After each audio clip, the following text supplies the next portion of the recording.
All right, welcome back to the channel. I told folks I might be having a special guest today, and sure enough, we've got Reed Coverdale, known as the Naturalist Capitalist, both on YouTube and on Twitter. He is here today to talk with me as we discuss Tulsi Gabbard to some degree. I want to do like a Tulsi closure video, and people have been asking me about some of the things that I say on Twitter. And it's gotten to a point where I felt I needed to answer some of these questions. I'm also getting a bit of blowback from people who don't think I know anybody who was actually involved with the Tulsi Gabbard for President campaign. Reed was involved in the campaign, and I also know Jess Griffin up in New Hampshire, and she might be coming on the show at some point. So, Reed, what did you do? What was your role in the Tulsi campaign? So I lived in New Hampshire until I moved out here to Utah back in March. So I was not interested in even voting for anyone really because the Libertarians hadn't put anyone forward. And then I didn't know about Tulsi, so I thought all the Democrats just sucked.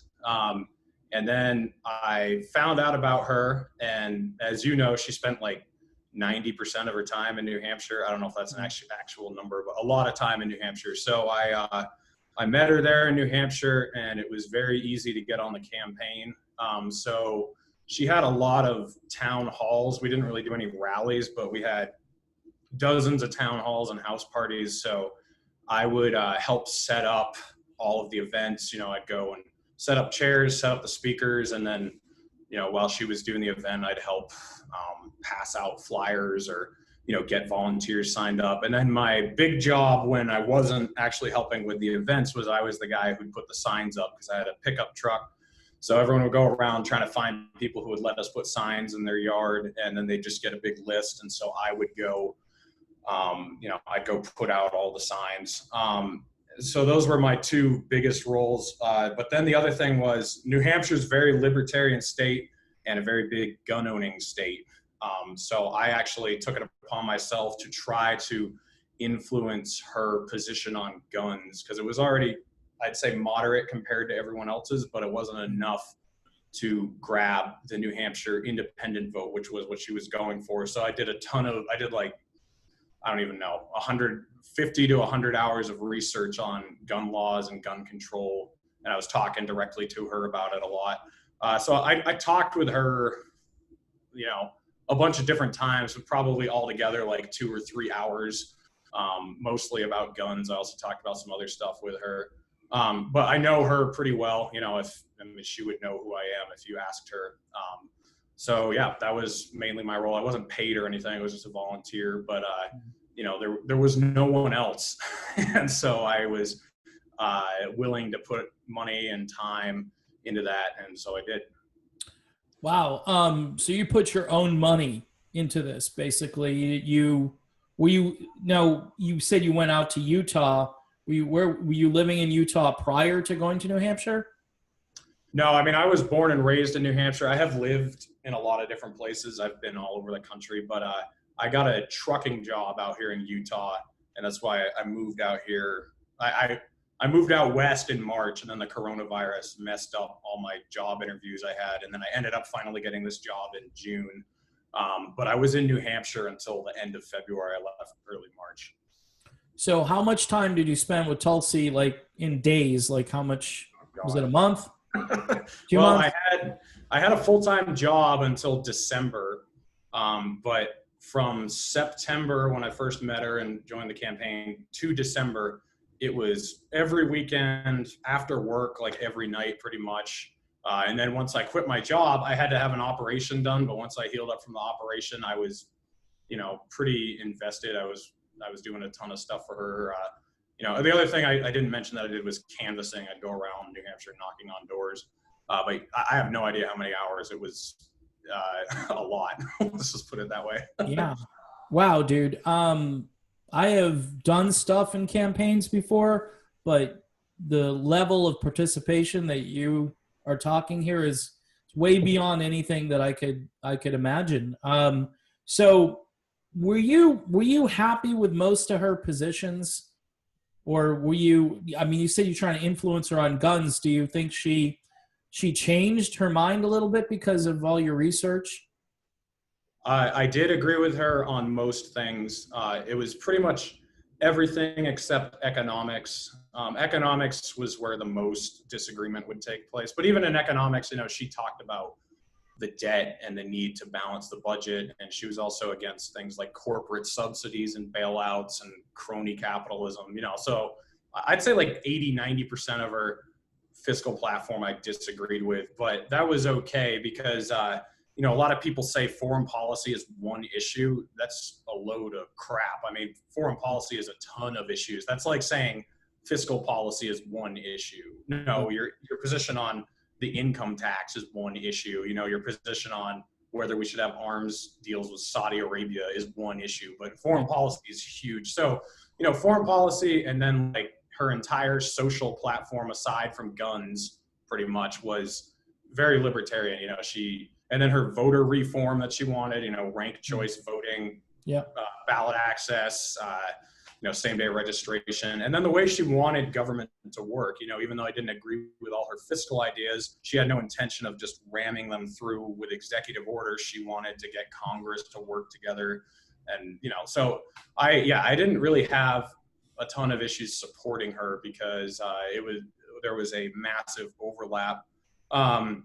And then on guns, I did get her to change some stuff on her 2020 website. I got her to drop the assault weapons ban off of it and the high capacity magazine ban. And I think I was probably one of the biggest voices convincing her that red flag laws were basically civil asset forfeiture and that they're unconstitutional and a bad idea. But I know that guns were the number one thing that kept people from supporting her. And I know a lot of other people were talking to her about that. So we did change her mind slightly on that, but it was way too late, way too little. It was like the night before the primary that she changed it, and it was too late. So Would you say, because you were up there for a long time, would you say there were a lot of libertarian type people who were at these campaign events and helping her?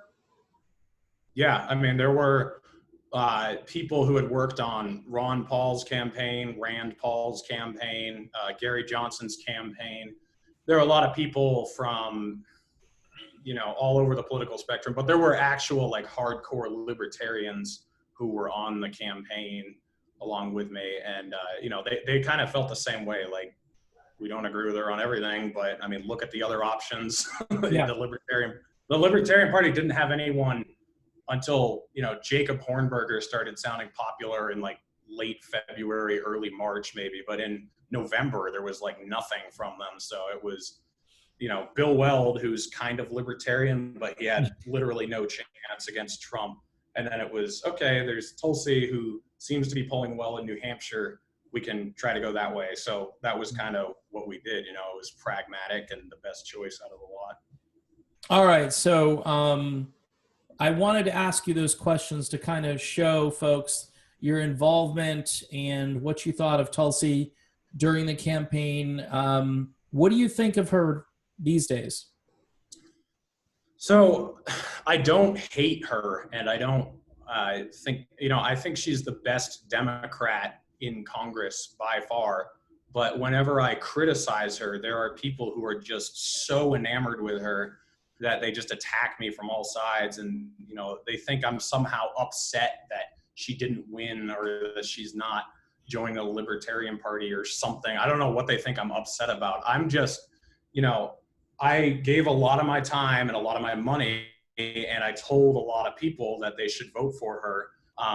And then seeing the way she's acted since she dropped out, it's been kind of disappointing. It's not, and the Biden endorsement was kind of whatever. I was expecting it to come eventually because she even fully admitted throughout the campaign, like, I will endorse the nominee. I will, I'm a Democrat. I'm a loyal Democrat. I've been a Democrat all my life. Like, that honestly pissed me off throughout the whole campaign. And so I knew that was coming. That wasn't anything out of the ordinary. What's been weird has been, since she's dropped out, what she's been voting for, and then how she's just kind of dropped off the radar, except for when she's saying that, we need more contact tracers and we need to crack down on, this disease. Like, that's the only thing I hear from her. So, I mean, occasionally she still does something good that I support her for. She brought forward that amendment about seeing if our sanctions harm countries that we use them on. There's been a couple things where I've agreed with her, so I still say, yeah, that's great. But the majority of things, voting for these omnibus bills, co-sponsoring the Trace Act, and then kind of just endorsing the narrative that we need the federal government to control more things right now, instead of letting the private sector take over and deal with this disease. Because that's, if you really look back at the beginning of when this disease started, the government was blocking the creation of testing, and just, there was so much red tape that we couldn't get anything through. And the first test results that showed up positive, they the CDC told the people that came up with it that they should destroy them, get rid of them. And luckily they broke the law. And that's how we first found out that we even had any cases here in the first place. So it's just, and she was saying that in the beginning. Like, I remember she released this video saying, Mr. President, I know you like to destroy red tape. How about making it easier for us to fight this disease? She was making sense at the beginning, but now it's just turned into this, like, we need the federal government to, give $100 billion a year in funding toward this really vague legislation that has really shitty protections and a really shitty sunset clause. So yeah, it's just been a disappointment. So I hate to say, I like her less and less every day. Every time she says something, it's just like, oh my God, why are you, what happened to you? That's more how I feel. I'm not, I don't want vengeance or something. It's just more disappointment than anything. It's just like, come on, like, I thought you were so much different than everyone else. But when the chips are down and you have to make tough decisions, you're just throwing in with your party. And that's exactly what I didn't think you would do. Yeah. See, I already kind of covered this in a video I did earlier. It kind of seems like she's running for governor of Hawaii. And if, for what I know about politics in Hawaii, I mean, that is your pinnacle of neoliberalism, the kind of candidate that Hawaiians, for some reason, tend to vote for. It's the Kamala Harris, Joe Biden kind of model, really, is what it seems like over there. I mean, it's a small area, it's a small territory, basically, but it seems like politicians there, that's kind of what you have to do, basically. And she is, I know she's the sitting congresswoman there right now, so, she had a D next to her name, and I think she got in with the D, and I think then she became more of a libertarian-minded D, and she still did enough things that were traditional neoliberal that she would, get by and so forth. And I think serving her country and being a kind of a patriot, I will say that about her. There are some really great things about Tulsi Gabbard. Serving your country. One of the things she used to always say is service before self, and that to me is a very sort of a radical individualist kind of statement to say, hey, we've got to do this. It's us. It's not the government. It's not some other mystery entity that's going to show up on the scene and bail everybody out, even though bailouts have been, a big thing this year, which, again, another downer for 2020. So, I mean, what do you think of that? Do you think she's just making a kind of a political move at this stage, or do you not know, or does it really matter? Well, yeah, I mean, first of all, it doesn't really matter. This is what I don't get about so many Tulsi supporters. It's like, guys, move on. She's done. She's out. Like, were you pro Tulsi, or were you anti-war, anti-mass incarceration, pro civil liberties? Like, were was she the person who lined up the most with you, or were you just enamored with her personality? Like if it's the latter, I'm sorry, but that's not a good reason to vote for someone. Like, you should care about what they're going to do. And there are other candidates who support the message that she had. So, it's kind of like, let's go, guys, move on. Yeah. And if she's running for governor of Hawaii, that's cool for her, but I don't see what investment I should have in it. I just don't care. I mean, it's Hawaii. And then I think you're right about the neoliberal thing. Like, any progress I made with guns with Tulsi, if she becomes the governor of Hawaii, that's all gone. Like, I mean, if she's a governor, she's going to have to endorse like the full on Hawaii gun banning, crap. So I don't think it'll make her any more liberty minded than she was. I think being governor of Hawaii definitely takes away from that. So yeah, maybe that's what she's doing. If that's not what she's doing, then I'm really confused, because she's at the end of her term. Look at what Justin Amash is doing right now. He's not running for re-election, so he doesn't care. He's just throwing out whatever he thinks. He's putting forward whatever legislation he wants and co-sponsoring whatever he wants. I wish she were doing the same thing. I mean, if she's not going to run for anything, why the sudden capitulation right at the end? I mean, it makes no sense to me whatsoever.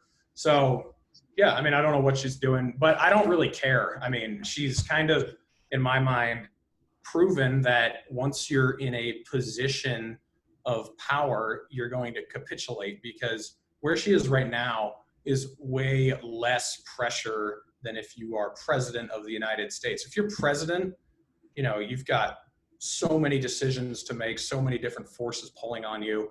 If you're the person who came in like 5th place or whatever, and no one even cares what you're saying, and you're still acting this way, I mean, that's to me a disappointment, because one of the big reasons I supported her outside of her political views was, wow, this is someone who is going to stand against her own party if she needs to. And it seems completely irrational, the capitulation at the end here. I don't get it. So yeah, those are really good points. So the DNC, they had, well, at least their convention started last night, their virtual convention with no people, and some pre-recorded speeches and so forth. And I didn't watch any of it. Pretty much people were sending me messages telling me about who spoke and what they had to say, and none of it was interesting to me whatsoever. I loathe the Democratic Party. Never been a Democrat. Actually, correction, I did register here in Florida because it's a closed primary. So I was a Democrat for a short period of time so I could go vote for Tulsi Gabbard. Once that was through, I went independent again. I'm thinking about maybe officially joining the Libertarian Party, but I have not done that as of yet. So of all the speakers who got to speak at the DNC, we had former Republican, or maybe still Republican, John Kasich get to speak. He was a congressman and governor in the state of Ohio. Tulsi Gabbard, who did get, 2 delegates, 2 more delegates than Kamala Harris, I might add. She did not get to speak at this. And I find this fascinating, because here she is kind of moving in this neoliberal direction. She's been very quiet. She didn't say anything when Kamala Harris was named as the VP. And of course, we all know that the greatest debate moment from last year was her takedown of Kamala Harris. And she did so skillfully. And she pointed out her record on criminal justice, which is a disaster for the Democrats. I think Trump is actually to the left on that position, or has a more cogent position there. What do you make of just getting slapped around like this? Why would you be a loyal Democrat at this stage? Why not just either be an independent? Is it just because the 2-party structure has got such a grip on everything? Yeah, I mean, I would take that to the Republicans too. Why would you be a Republican right now either? Why be part of either of those parties? I've been harassing Rand Paul and Thomas Massey just as much right now because they're all about fiscal conservatism and, you know, Where? look at their party right now. It's the opposite of what they say they want to stand for. But yeah, with Tulsi and the Democrats, I mean, I don't know why anyone's surprised. You know, it was hard to not be demeaning to people who were, you know, saying, oh, if Biden would only choose Tulsi as his VP, you know, I mean, if you didn't realize it was going to be Kamala Harris, I think you were pretty politically tone deaf or stupid, or, you know, sorry, but you were. I mean, that's just, it was so obvious. So I don't get it. I don't know why anyone's loyal to those two parties anymore. I am ready to throw down with people who don't even agree with me just to run the Democrats and Republicans out of town on a rail. Yeah. You know, if Bernie Sanders would leave the Democrat Party and say, like, okay, we just need a third party. We just need to agree that we need to get rid of these two corporate parties. And then after we get rid of them, we can have an argument about economics or whatever. Like, sure. I mean, I want people to just join together and get rid of this horrible corporate controlled system that doesn't even have to honor our votes. You know, neither of these parties even by contract have to put forward the nominee that gets the plurality of votes. They've fully admitted that. Like, no, we can run whoever we want.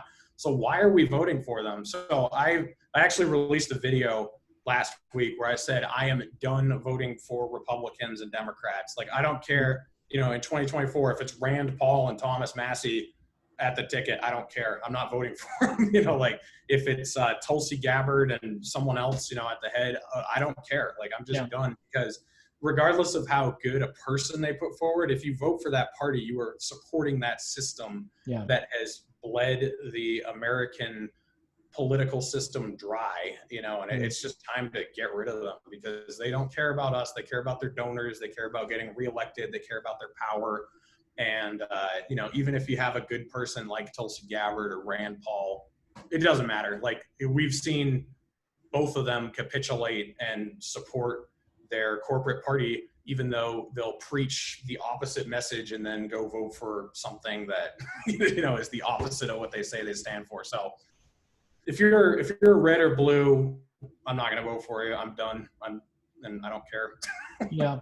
No, it's you know, it's very, I want to say courageous, because it's maybe too strong of a word, but in a world of what I would consider rank tribalism, where people are, it's like going to a sporting event. Well, I'm on the blue team, and you know, like I tweeted something about the television show The View today, and you know, I got hit back pretty hard from these stay-at-home housewives or whatever who watch the show. Sorry to be so sexist and stereotypical, but there you go, because those were the people that were tweeting to me, so I have evidence. I can show you the evidence.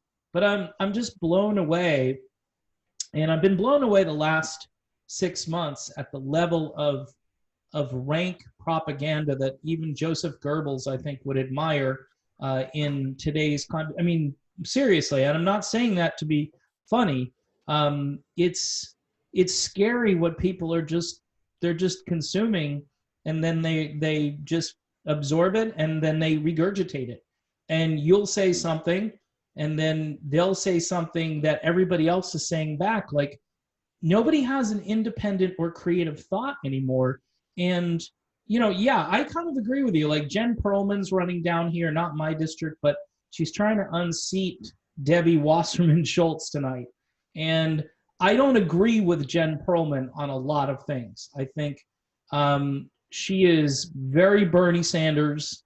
And I'm worried she's kind of authoritarian, but, you know, just to see this corporate weasel get run out of town on a rail would be awesome, you know. But I'm worried too that, you know, the kind of direction that is going, unfortunately, I'm not seeing libertarians doing this. I'm not seeing truly conservative, fiscally conservative Republicans doing it anymore, because they're just signing on to, you know, bigger military budgets and just bigger budgets in general. So there's no real fiscal conservatism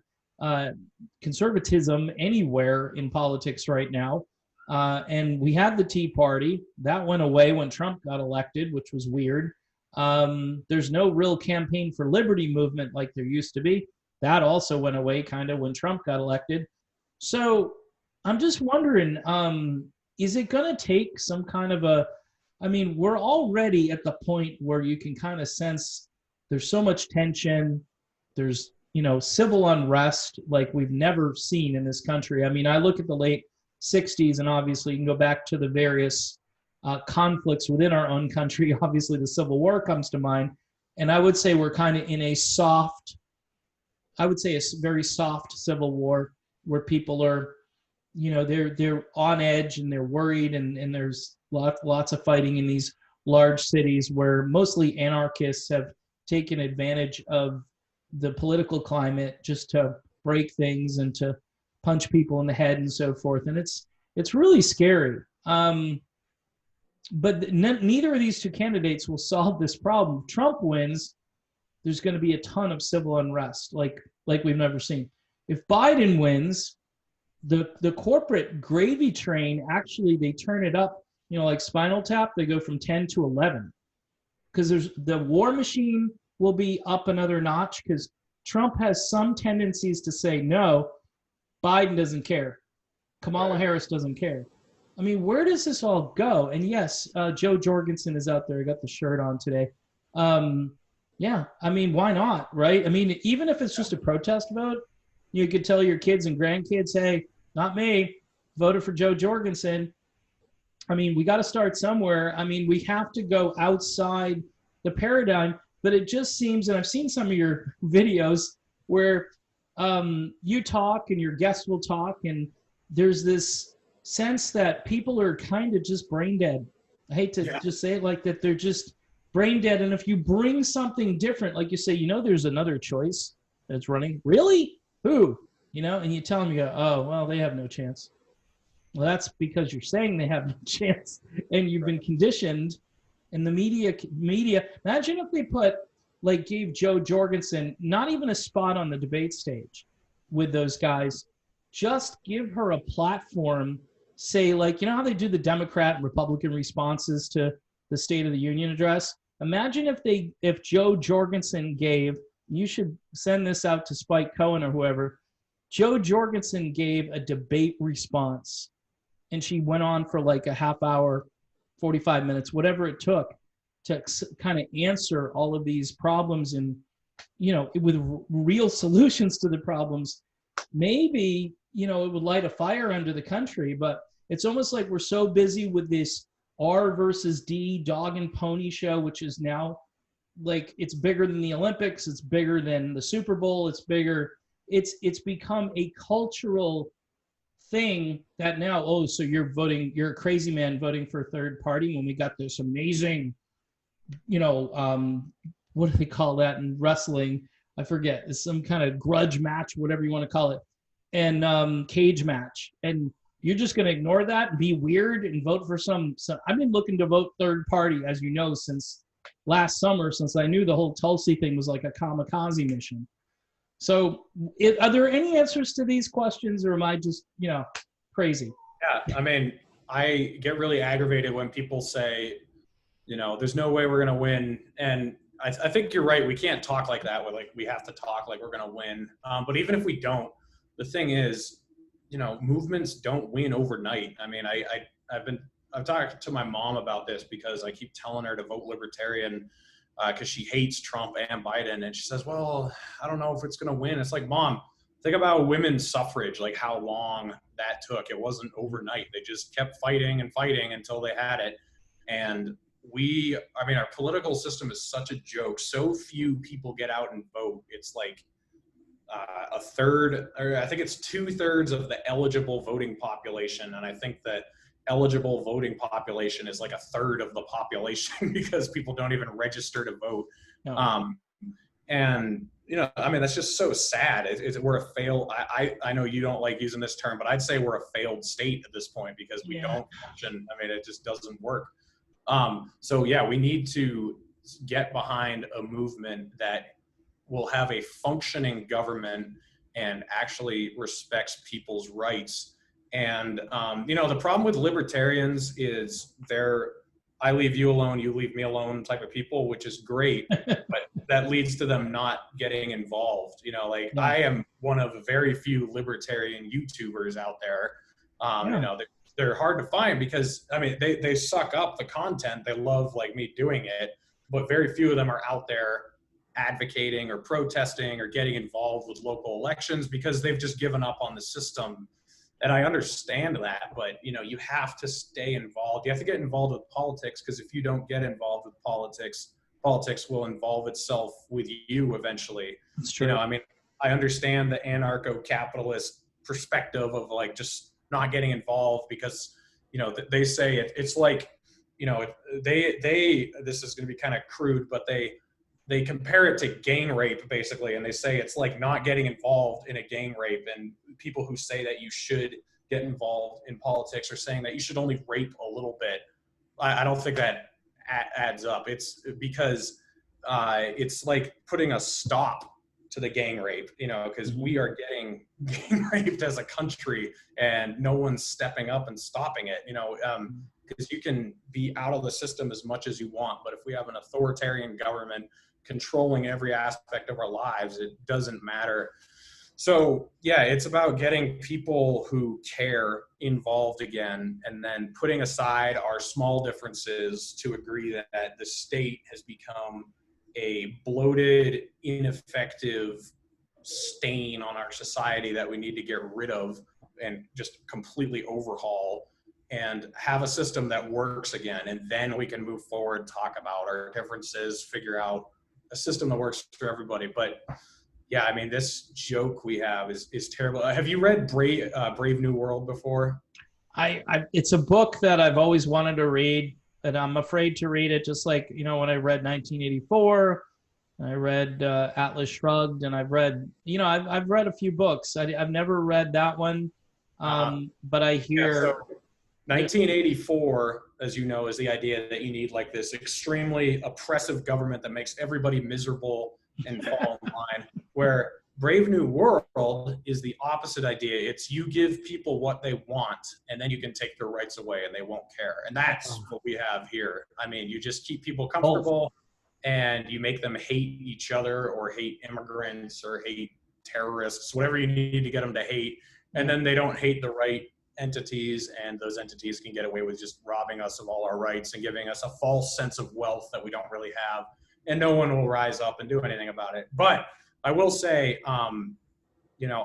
people call me crazy, but I think we could be headed for a currency collapse, and then you will see 90% of the country angry at the government, and then we might actually have some sort of overthrow, because right now enough people are comfortable it won't happen. But I think we've gone off the cliff already, and we basically have people who are either aiming us toward the water or toward the rocks, so we can choose which way direction when we want to go. Yeah. What do you think about this? This is it, as far as regardless what happens, on November 3rd, that it could. And everybody says this is a cliche, but it could be the end of the United States as we know it. I've been thinking more and more about the 10th Amendment, about states' rights, about, hey, that's why I kind of made that video about Tulsi Gabbard running her own country.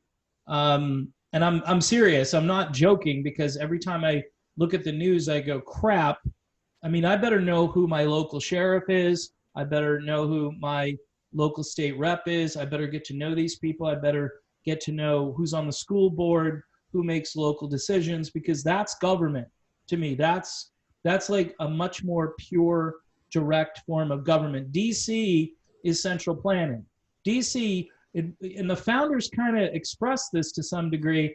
They never wanted the central planning to come from Washington. They wanted the states to do their own thing and to craft their own local proposals for the citizens of those states, because the people closest to those situations are supposed to know best. But because you talked about how we're not really participating in the process, many of us will say, and there are a few, it's kind of like the people who float any entity. The big donations come in from just a few people who are doing all the work, And I see this all the time, whether it's a church or it's something, it's like 10 people are floating the whole thing. and the rest of them are just sitting there going, okay, they're doing it, so I can just sit here and not do anything. What do you think of all this? Do you think there's a chance that the United States, and I say united, and I've got to stop saying that word because we're not. We are the States of America right now. We're SOA. Someone would say SOL would be better, but we are SOA right now. And I mean, how does this apply from a level like how the Constitution was written? I mean, I've heard words like secession, and the West Coast is going to go and do their own thing. It's like almost declaring a mistrial, and saying, well, you can't have Trump come back if he wins, and so because everybody hates Trump, and the media keeps throwing that out there, so they're setting it up where maybe some of these more bluer areas of the country will hang with themselves, and maybe to try to. I think it's going to be much harder to do that, but I don't know because I'm not a constitutional scholar. What do you think?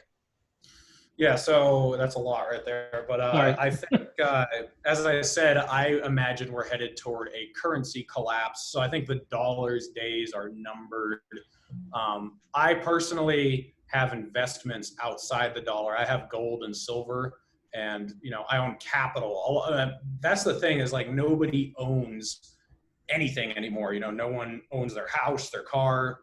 Everything is payments. So, if the dollar collapses, do you really own anything? No, you don't. So, I encourage people to actually own what they have, own property, own your house, own, as I said, I have gold and silver just as a backup.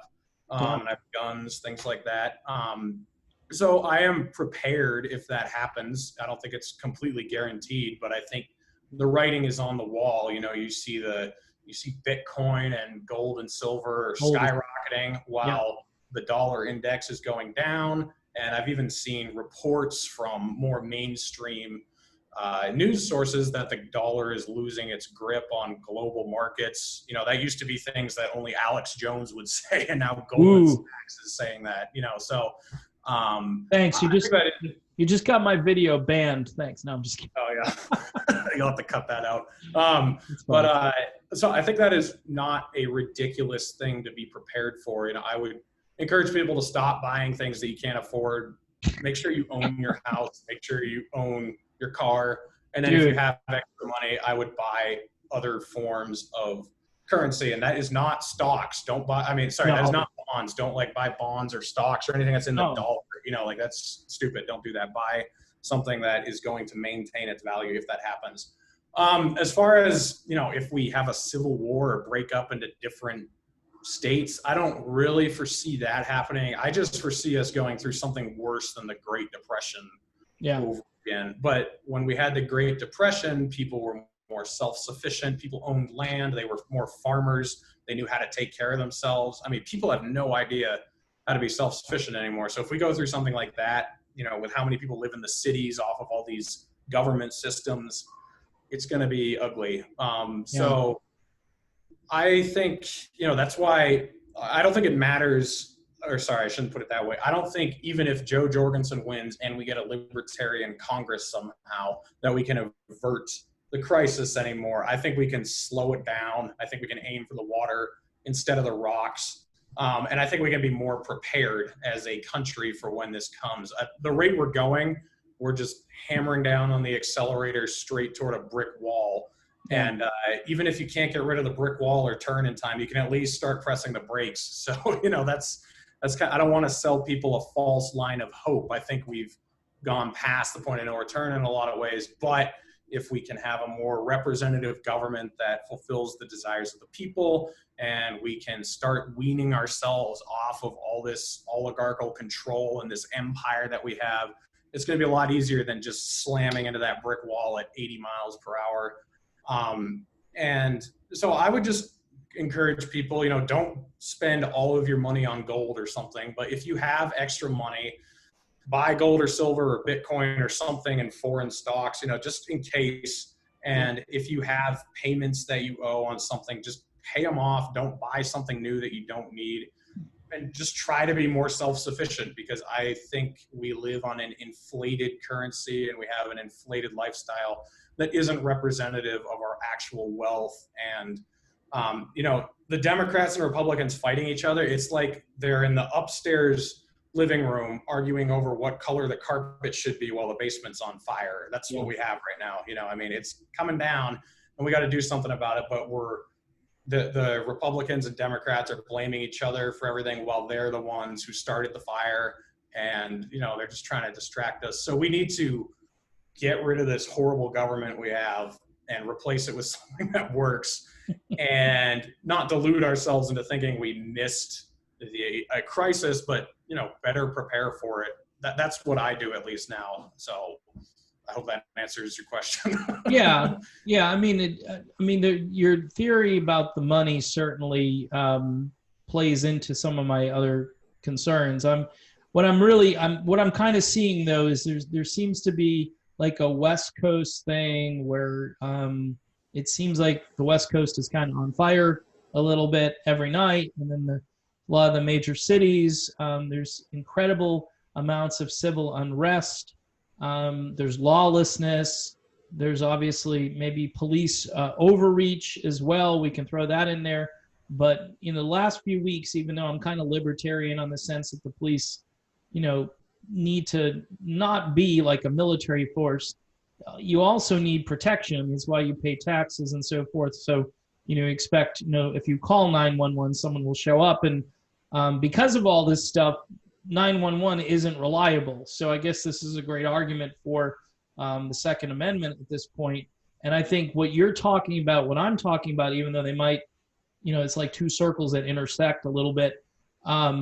I think we're both kind of talking about independence, like being self-sufficient, being ready, understand, hey, maybe you talk about gold, maybe you need some food storage. I mean, I don't know. I'm not a prepper and I don't pretend to be one or anything, but I kind of sense that, as you are kind of making, you're alluding to, is that something big is on the horizon, and it could come in different forms. It could happen in different time frames, but you're right. We are headed toward a brick wall at 80 miles per hour, and neither party seems to care.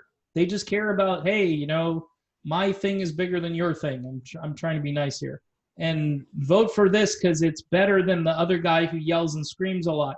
The senile guy is better than the guy who yells at you. And we want a nice president. How about a president who gets things done and who's efficient and who looks at government as not just a tool for his, self, actualization or whatever the word is. That's why I'm thinking, my view on this right now is know who your local politicians are. Make sure they have at least some independent or libertarian enzymes. And if they don't, maybe you could still influence and yell and cajole and hopefully have some influence at that level. Otherwise, I think you need to protect yourself, your family, your property, and obviously, and what you're saying is, your savings, or move it into something else. Or gold is like what? It was over 2,000. I think it went back down under a little bit, but it re-peaked over 2,000 again today. It's like, there you go. And silver, I think, is over 100 now, right? So, precious metals. Silver's at about 30. So. Oh, okay. See, I don't know everything. So, but precious metals. People have been talking about this for a couple of decades, and once the economy heats up a little bit, some of those numbers come down, and then people go, oh, gee, these people were telling me to buy gold, and I didn't have to buy the gold. I can just keep buying stocks, and look at the stock market. It's going back up again. All right, so we'll wrap up soon. I wanted to get your take, though, on, I think, which is the elephant in the room, and that's COVID, okay? COVID, it's not really an elephant because everybody well, it is, because elephants are large, so you can see it in the room, but everybody just wants to talk about it'll never end, it's going to go on forever, you're going to wear your mask, to me, one of the biggest problems of 2020 so far is how everybody just adapted, or not adapted is the wrong word, but submitted and just said, okay, the science is settled. You hear that a lot. The science is settled. And it's not, it really isn't. It's not how certain states handled it differently than other states. certain countries, like Sweden, for instance, handled it much different. Yes, you can give me GDP and population numbers and so forth, but all of it to me seems very arbitrary. And we're doing all this, and we're destroying what's left of the economy, and there's no end in sight to this destruction. I don't know. I just want your take on all this. Do you think this is? I don't want to. Again, you mentioned our friend Alex. Do you think this is this some kind of sinister plan, or is this it just happened to happen, and we're all handling it in a weird way now because we've never handled any kind of a virus like this? We're just masking up, and it's destroying like the hospitality industry. Me and my wife would try to go out to a restaurant because we want to patronize places, and 25 is the capacity. We can't go in anymore, so we got to try another place. And it's weird. It's a weird world right now. Yeah, so there's a couple different things there. One, the economy, this is a perfect scapegoat for both the Democrats and Republicans and Trump to say that our economy is weak because of the coronavirus. Before the coronavirus, he was bragging about how it was the best economy in the world, and he was citing all these BS unemployment numbers that he called out when Obama was president. He'd say, no, that's not accurate, because once you don't have a job for more than a year, you don't show up on unemployment anymore. But he was taking all those phony numbers. He was saying, because the stock market is high, that means that means the economy is great.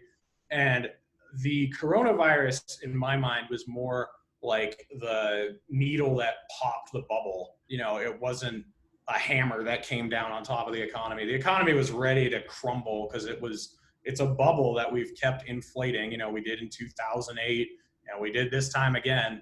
Yeah. And the coronavirus just pricked it and is exposing the economy for what it really is.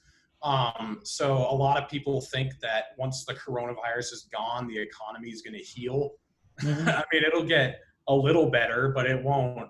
We're going to deal with these economic repercussions for years. I think this is the beginning, as I said, of something much larger. And it's very, it's very convenient for the politicians to be able to blame this disease. As far as COVID-19 itself, I'm not a doctor. I do have a cousin who works in the emergency room. And, from the stuff I've heard from him, it does sound like it's a serious disease. But the problem really is, in my mind, that we have become so dependent, as I was saying earlier, on systems. And so we don't have any self-preservation or self-reliance at all. So that's why when this thing first hit, you saw people hoarding toilet paper and guns and, just tons of stuff that proved they were not ready for like 3 days in a row if they had to be. They are just instantly depleted of all their resources. So, we've had pandemics in the past and we've been able to deal with them more responsibly.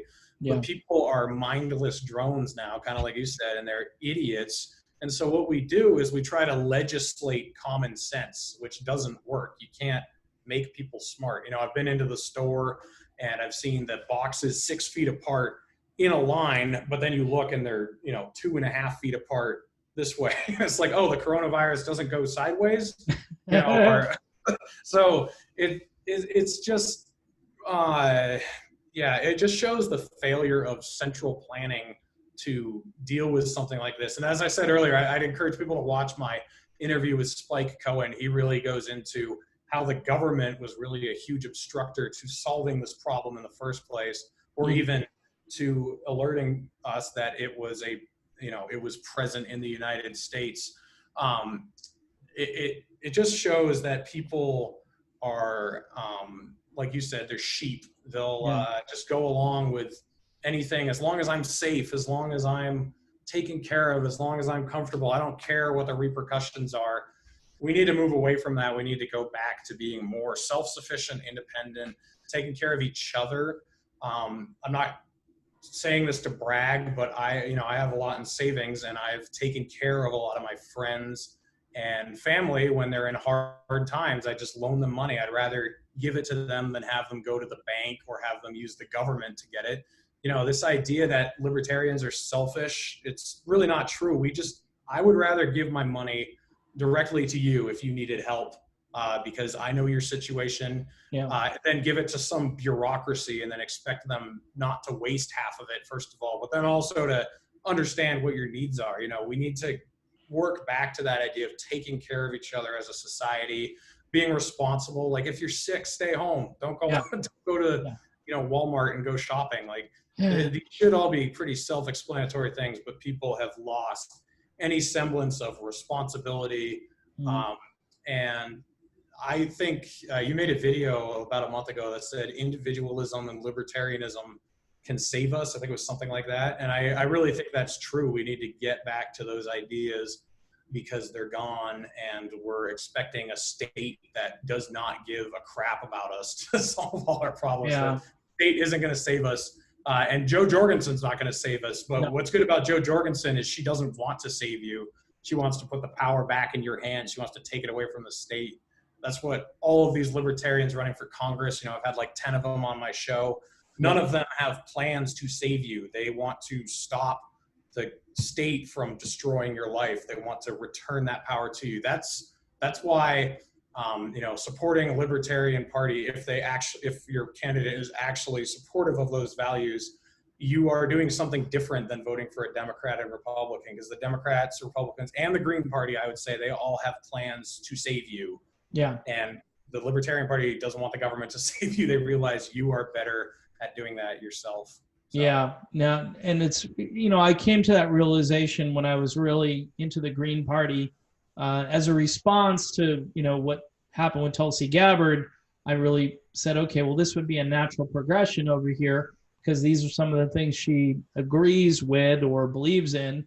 And then, through a lot of sort of, examination and understanding, that after a while, to me, they sounded a lot like Democrats. They sounded like it, you could say Democrats on steroids, and a lot of the stuff is control and bigger, bloated. I mean, we just spent or wasted or printed $7 trillion,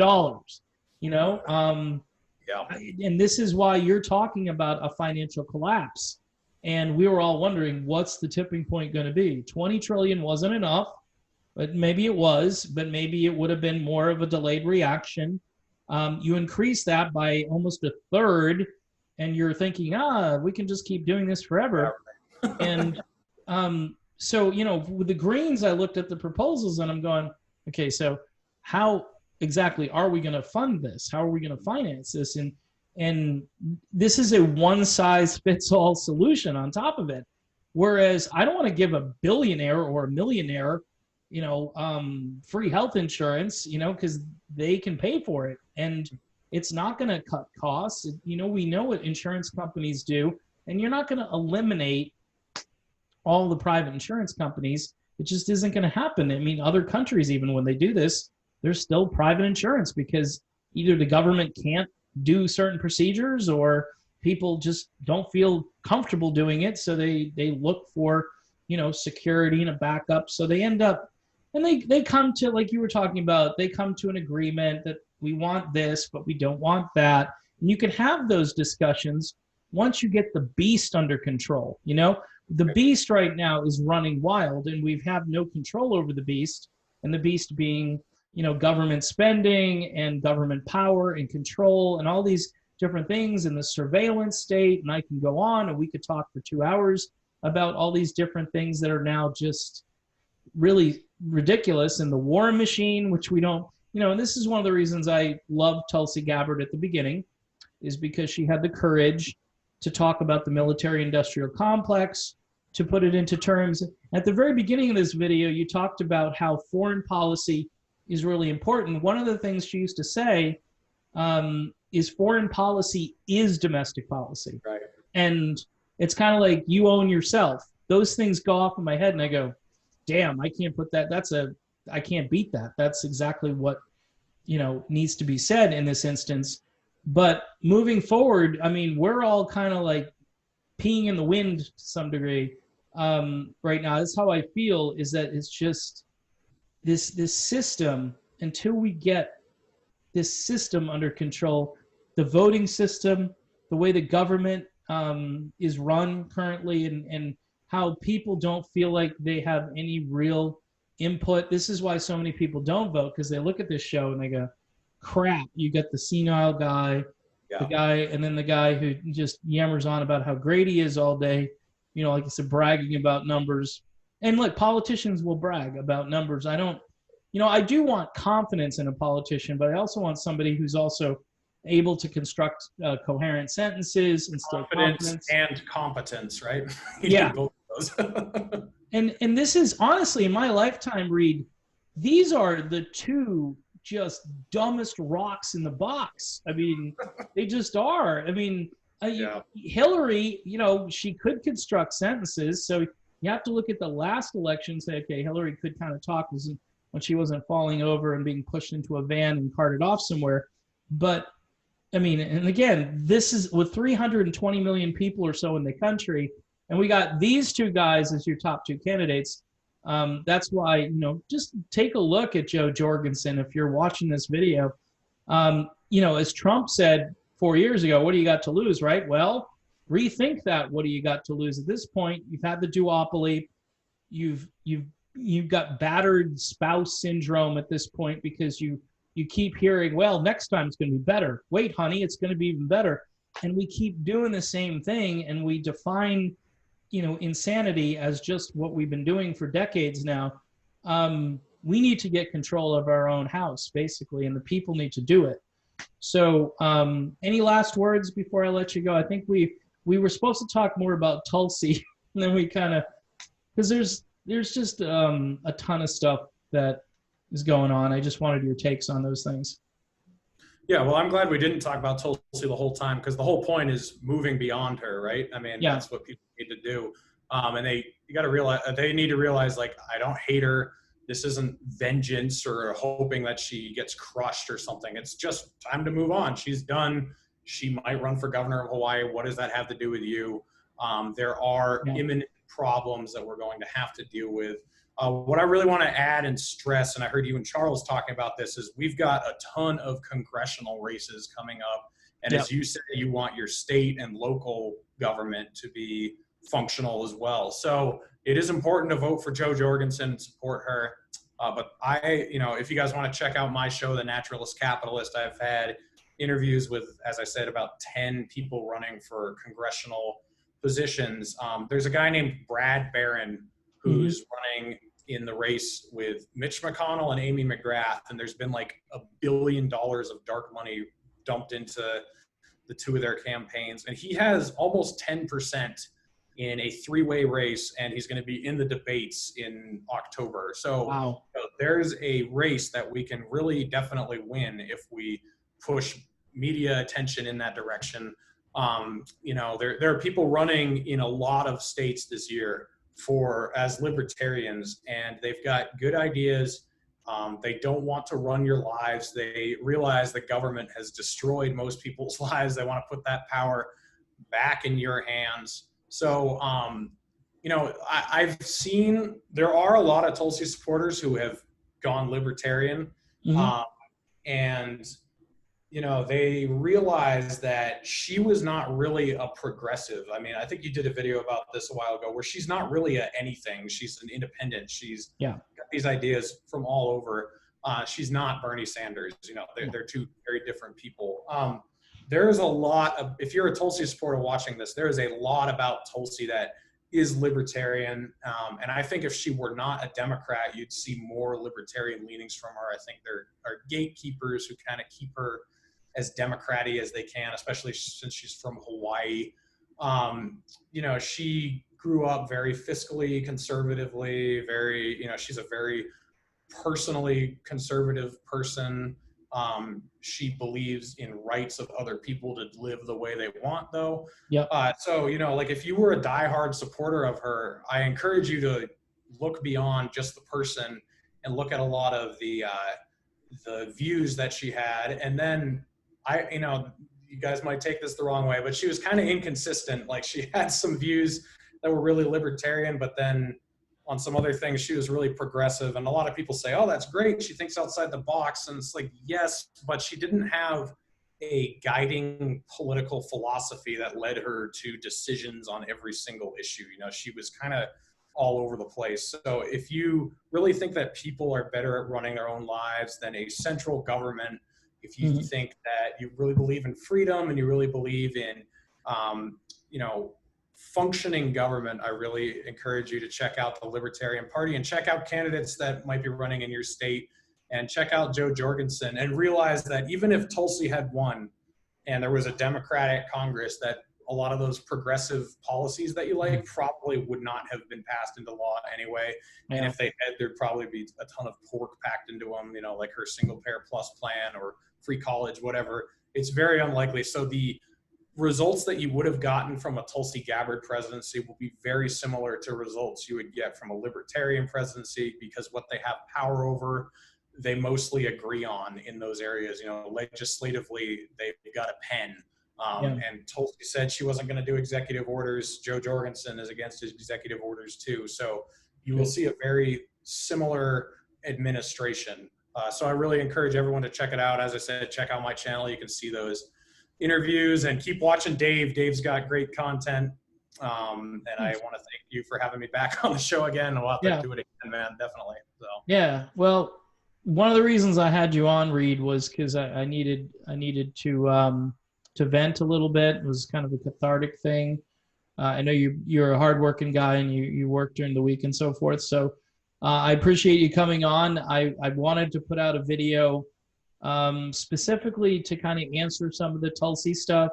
And I'm hoping to have Jess Griffin on, who probably won't be holding back if she does appear on the show. And she may have a little different take than you have. So it might be good to get her perspective as well. I know you know Jess, and I don't have any personal vendetta against Tulsi Gabbard.